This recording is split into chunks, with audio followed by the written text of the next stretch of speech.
let's begin with the idea of research. एक ज़माने में जब हम रिसर्च की किताब पढ़ते थे ना, तो वो बिल्कुल एक पता चलता था कि एक क्वांटिटेटिव पॉजिटिविस्ट पैराडाइम से आने वाले शख्स ने वो डिफिनेशन और डिस्क्रिप्शन लिख रखी है. अभी मुझे मज़ा ये आता है कि आप किसी भी यूनिवर्सिटी की रिसर्च की वेबसाइट पे जाएं तो आपको जो रिसर्च की डिस्क्रिप्शन या डेफिनेशन मिलती है, now this is more of an of a mixed perspective. ये सिडनी यूनिवर्सिटी की वेबसाइट से कल ही जो उनकी वेबसाइट के ऊपर कल तक मौजूद थी, ये वो डिस्क्रिप्शन है और ये कहती है research is defined as the creation of new knowledge and or the use of existing knowledge in a new and creative way so as to generate new concepts, methodologies and understandings. It means to design new methodologies as well and understanding.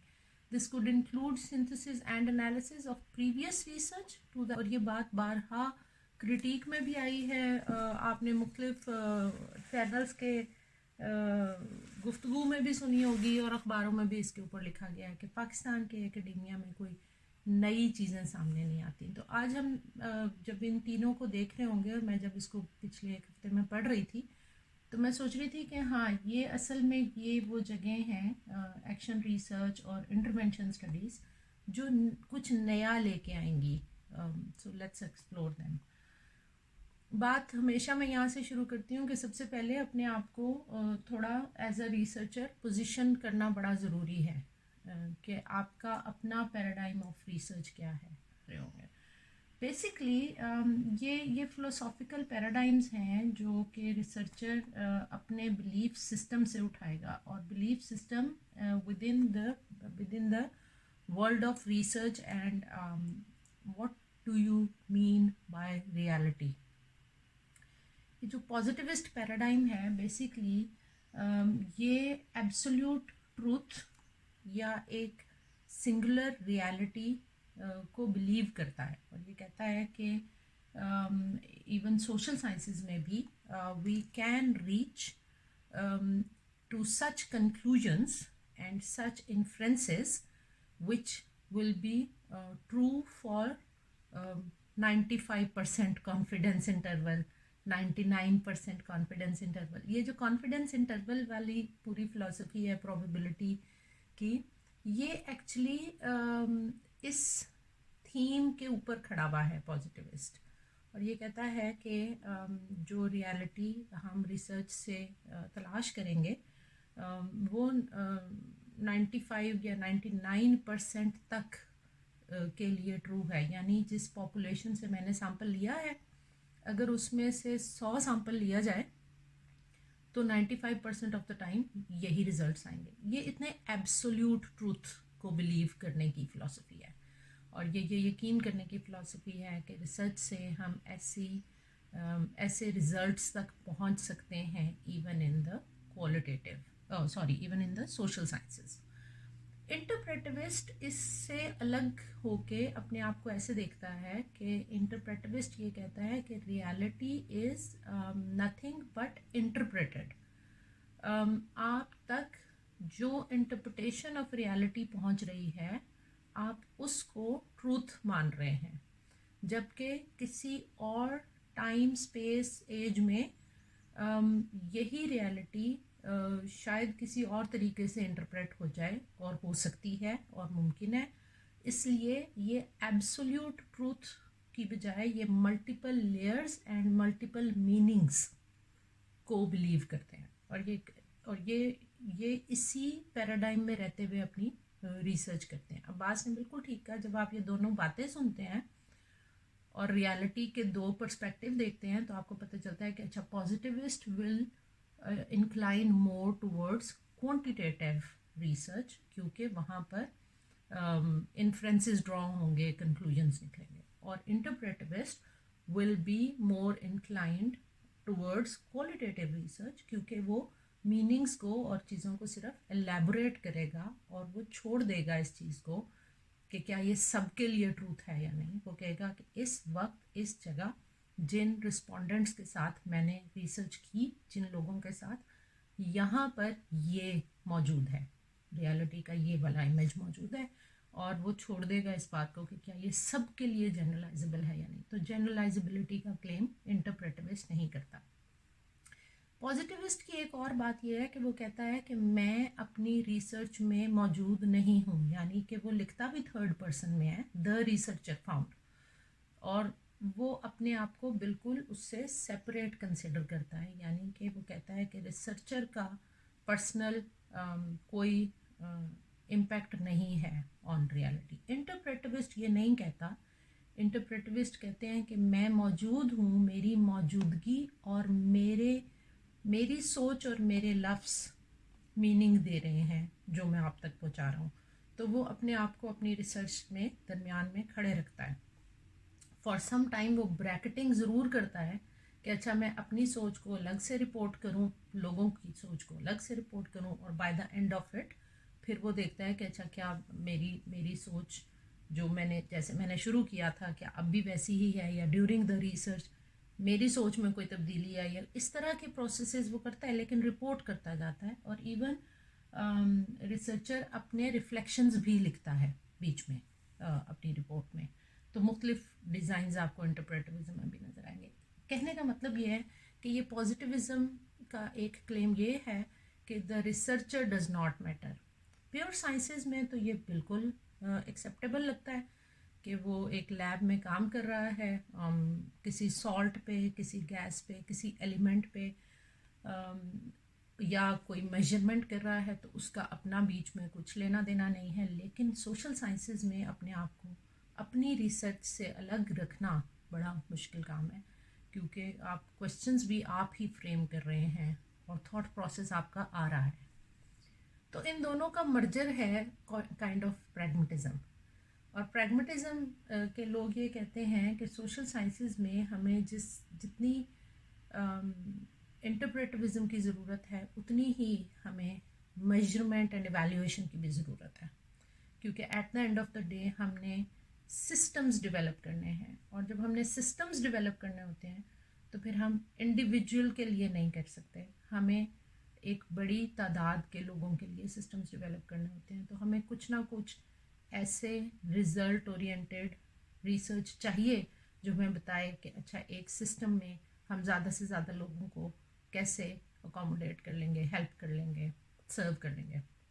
तो वो जो system approach है उसको रखते हुए, लेकिन साथ साथ ग्राउंड रियलिटीज़ को आइडेंटिफाई करने के लिए प्रैग्मेटिज्म इन दोनों का मिक्स तैयार करता है। क्रिटिकल पैराडाइम एक बिल्कुल अलग दुनिया है, जिसमें जब आप खड़े हो जाते हैं तो आपको रिसर्च से जवाब नहीं मिलते हैं, मज़ीद सवाल मिलते हैं, और आप सवाल उठाते हैं और फिर सवाल उठाते हैं, फिर और सवाल उठाते हैं। तो अभी तक हमें थोड़ा सा पिछली स्लाइड से इस स्लाइड तक जो समझ में आता है वो दो बातें समझ में आती हैं, दो तीन बातें समझ में आती हैं। एक तो ये तीनों पैराडाइम्स हैं, ये मेथडोलॉजीज़ नहीं हैं, ये आपकी एपिस्टेमोलॉजी, ऑन्टोलॉजी और फिर आपकी मेथडोलॉजी, तीनों को इकट्ठा करके आपका एक एक सोचने का, देखने का जाविया तय करती हैं। मैं क्योंकि इनिशियली आई थी मैथ और स्टैटिस्टिक्स और अप्लाइड साइकोलॉजी की बैकग्राउंड से एजुकेशन में, और फिर एजुकेशन में मैंने फ़र्स्ट मास्टर्स क्योंकि EPM किया था, एजुकेशनल प्लानिंग एंड मैनेजमेंट, तो मैं पॉजिटिविज़म के पैराडाइम में बहुत मुद्दत खड़ी रही हूँ, क्योंकि स्टैटिस्टिक्स और ये आई believed in numbers, I believed कि हम ऐसे इन्फ्रेंसेस ड्रॉ कर सकते हैं, हम ऐसे टूल्स डेवलप कर सकते हैं which will objectively measure the reality. लेकिन मेरा ईमान आहिस्ता आहिस्ता ख़राब हुआ और मैं डाइवर्ट होती गई इंटरप्रेटिविज़म की तरफ। और ये बड़ा ही अच्छी बात है अगर आपकी ऐसी ट्रांसफॉर्मेटिव लर्निंग होती रहे कि आप मुख्तलिफ पॉइंट ऑफ व्यू पे खड़े होकर देखते रहें और फिर आप रियलाइज़ करते रहें कि ओह मुझे क्या करना है और मैं कहाँ। तो as a researcher I took position as a positivist for many years, and I believed that everything can be measured objectively, and I was a quantitative researcher.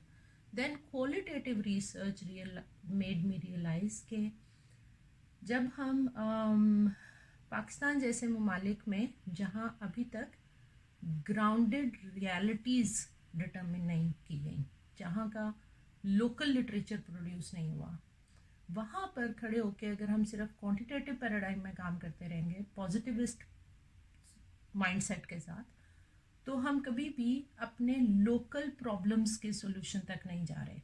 हम एक सरफेस लेवल पे ट्रीटमेंट दिए जा रहे हैं और थ्योरेटिकल फ्रेमवर्क इस्तेमाल किए जा रहे हैं, लेकिन हम ग्राउंडेड लेवल पे नहीं जा रहे. Having this perspective when I moved to qualitative research, तो फिर आज के वक्त में, अभी मैं अगली कुछ स्लाइड्स पे बात करूँगी, मुझे एक बड़ा अच्छा थॉट प्रोसेस समझ में आया कि जो अर्ली रिसर्च है इन सोशल साइंसेस वो कर रखी है इथनोग्राफर्स. लोग इथनोग्राफी करते थे, अब भी कर रहे हैं. ये ट्रैवलर्स हैं और थे.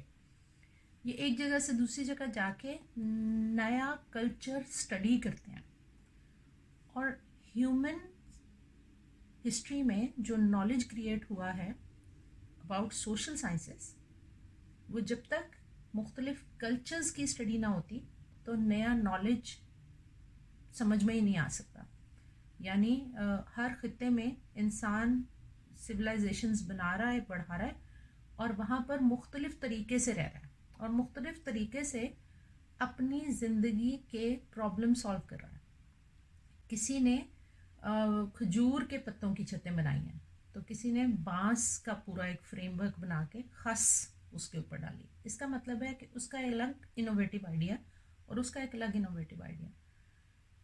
खजूर के पत्ते वहाँ मौजूद हैं और वहाँ का मौसम कैसा है कि उसको लगा कि ये सॉल्यूशन है, और यहाँ का मौसम कैसा है कि इसको लगा कि खस चाहिए ताकि ये ठंडा रहे, और ये सॉल्यूशन कहाँ से आया. तो ये कल्चरल स्टडीज़ थी जो ये करते चले जाते हैं, और ये मुख्तलिफ इलाकों में रहने वालों को. इसी तरह वहाँ पर बीमारी आती है, यहाँ पर बीमारी आती है. यहाँ लोग अपनी मिथोलॉजी से या अपनी सुपरस्टिशन से इलाज कर लेते हैं और उनको लगता है कि हम इलाज कर रहे हैं. यहाँ पर लोग जड़ी बूटी इस्तेमाल कर लेते हैं और उनको लगता है कि हम ठीक इलाज करें. और तीसरी जगह पर लोग यहाँ पहुँच चुके हैं कि वो मेडिसिन की डिटेल्स में जा चुके हैं. तो ये इथनोग्राफर है जो इन रवैयों को साथ साथ देख रहा है. एक तरफ साइंटिफिक रिसर्च हो रही है, साइंसेस में डेवलपमेंट हो रही है, और एक तरफ सोशल साइंसेस की स्टडीज़ हो रही हैं जो कि इथनोग्राफर हैं जो सबसे पहले हमें नज़र आते हैं. उसके बाद इथनोग्राफी आइडेंटिफाइड फिनोमेना, इथनोग्राफी में से फिनोमेना निकल आते हैं और फिर एक फिनोमेना पर फिनोमेनोलॉजी कर ली जाती है. और फिर फिनोमेनोलॉजीज़ मल्टीपल लोकेशंस में हो रही हैं और दुनिया के मुख्तलिफ हिस्सों में फिनोमेनोलॉजीज़ हो रही हैं उन्हीं चीज़ों के ऊपर. आप देखेंगे यूरोप में भी उसी चीज़ पे फिनोमेनोलॉजी हो रखी है, एशिया में भी हो रखी है और अमेरिका में भी हो रखी है. ये फिनोमेनोलॉजीज़ हैं जो एक टाइम और स्पेस में उन लोगों का लिव्ड एक्सपीरियंस इकट्ठा करके उससे मीनिंग ड्रॉ कर रहे हैं. So that is phenomenology. And then comes narrative inquiries, यानी स्पेसिफिक किसी शख्स की या एक से ज़्यादा लोगों की कहानी है और उस कहानी में आपको वहाँ का पूरा लिटरेचर मिल रहा है. And last but not the least is grounded theory. Grounded theory कर क्या रही है? ग्राउंडेड थ्योरी इन तमाम क्वालिटेटिव रिसर्च का मेटा एनालिसिस कर रही है, सॉर्ट ऑफ. क्यों? क्योंकि ग्राउंडेड थ्योरी पैटर्न्स आइडेंटिफाई कर रही है, थीम्स निकाल रही है, और वो जो थीम्स हैं जब वो एक थ्योरी की शक्ल में बयान करती है तो आप उसी थ्योरेटिकल फ्रेमवर्क को उठाते हैं और आप डिस्क्रिप्टिव रिसर्च में चले जाते हैं. आप उस थ्योरेटिकल फ्रेमवर्क को उठाते हैं और अपना टूल डेवलप करते हैं, क्वांटिटेटिव टूल. यहाँ तक जितने टूल्स हैं वो क्वालिटेटिव हैं, वो वर्बल एक्सप्रेशन मांगते हैं, वो वर्ड्स मांगते हैं, वो एक्सपीरियंसेस शेयर करते हैं, वो अपनी कहानी शेयर करते हैं और फिर उनके एनालिसिस से थीम्स डेवलप हो रहे हैं। यहाँ उन थीम्स को एक थेरी के कंस्ट्रक्ट और सब कंस्ट्रक्ट मानकर उन पे क्वांटिटेटिव टूल डेवलप किया जाता है, तो हम डिस्क्रिप्टिव सर्वेज करते हैं। Descriptive survey does not tell you anything more than the reality right now with the respondents that you are conducting the survey। यानी पाकिस्तान के स्कूलों में कौन कौन सी को करिकुलर एक्टिविटीज़ होती हैं। अब जो हमारे पास लिटरेचर मौजूद है उससे हमें एक लिस्ट ऑफ कोई 12, 13 या 25 को करिकुलर एक्टिविटीज़ मिल गई। अब हम एक सर्वे कंडक्ट कर सकते हैं बड़े आराम से और हम फ्रीक्वेंसी बता सकते हैं कि कितने स्कूलों में ड्रामा होता है या नहीं होता है, कितने स्कूलों में डिबेट्स होती हैं या नहीं होती हैं, कितने स्कूलों में स्पोर्ट्स होती हैं, स्पोर्ट्स की कौन कौन सी फॉर्म्स होती हैं, बज़्म अदब होते हैं, शायरी के कौन से इवेंट्स होते हैं। एक पूरी लिस्ट आ जाएगी उसके सामने, फ्रीक्वेंसी आ जाएगी, एक डिस्क्रिप्टिव डेटा आ जाएगा। एक एग्जांपल। दूसरी एग्जांपल, स्टूडेंट अचीवमेंट के हम टूल्स डेवलप कर लेंगे। टूल्स डेवलप करके हम असेस कर लेंगे और हम बताएंगे कि डिस्ट्रिक्ट ए में, डिस्ट्रिक्ट बी में, डिस्ट्रिक्ट सी में या स्कूल ए में, बी में, सी में बच्चों की लर्निंग अचीवमेंट क्या है। ये टूल्स डेवलप हुए, क्वांटिटेटिव टूल्स डेवलप हुए ऑन दैट थ्योरेटिकल नॉलेज। तो फिर हम सर्वे तक या डिस्क्रिप्टिव रिसर्च तक पहुंचे। डिस्क्रिप्टिव सर्वे ऑब्जर्वेशन की फॉर्म में भी हो सकता है, ऑब्जर्वेशन चेकलिस्ट्स भी हो सकती हैं, that can be your tool. जब डिस्क्रिप्टिव स्टडीज़ हो जाती हैं और हमारे पास, अब मैं वर्ड यूज़ करने लगी हूँ, मुख्तलिफ वेरिएबल्स का डेटा आ जाता है। Student achievement is a variable, teachers ability is a variable, teachers skill is a variable.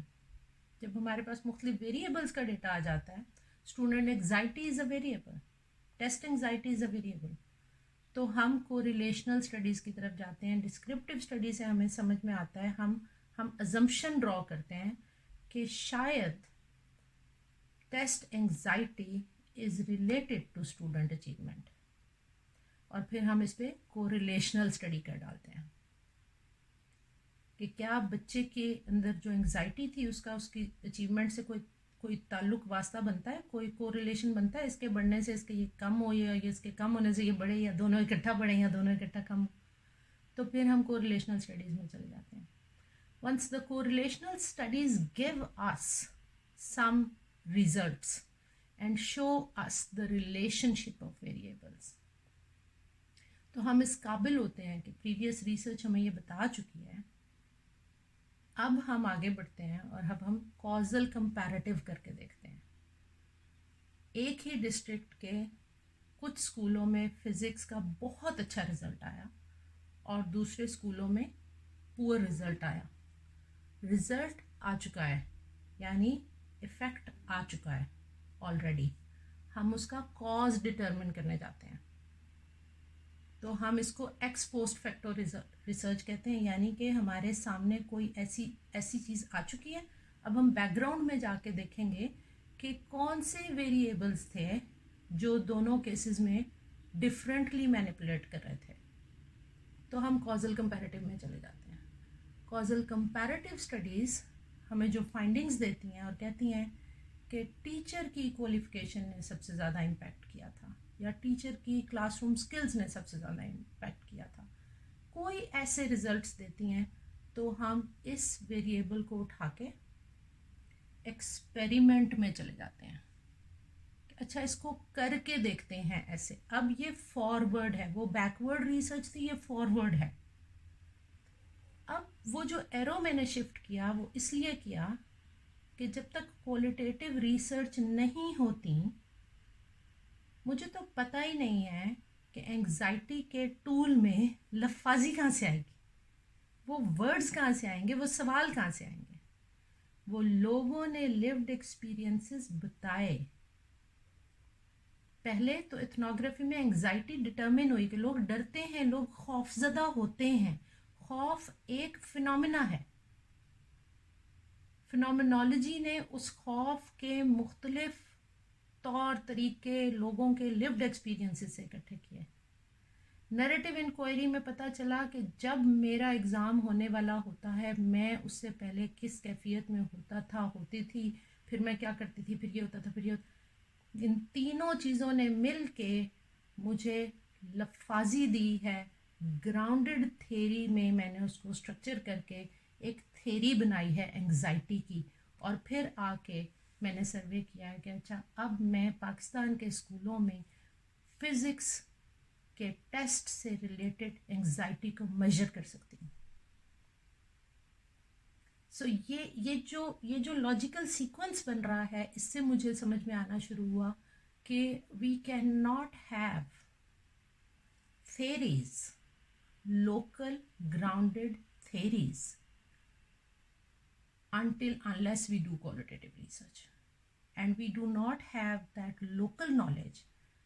तो हम क्या कर रहे हैं, हमारा रिसर्च स्टूडेंट बार बार किसी फॉरेन ऑथर की थेरी को उठाता है जो कि ज़रूरी नहीं है कि आपके लोकल सिनेरियो में भी फिट होती हो, और वो डायरेक्टली उसके फ्रेमवर्क पे टूल डेवलप करके क्वांटिटेटिव रिसर्च में स्टेप इन कर जाता है। तो मैंने और मेरे कुछ दोस्तों ने बाकायदा पाकिस्तान में पूरा कैंपेन किया कि we need qualitative research to determine the local realities and then have local theories and local theoretical framework जिसके ऊपर हम अपना बिल्ड करना शुरू करें।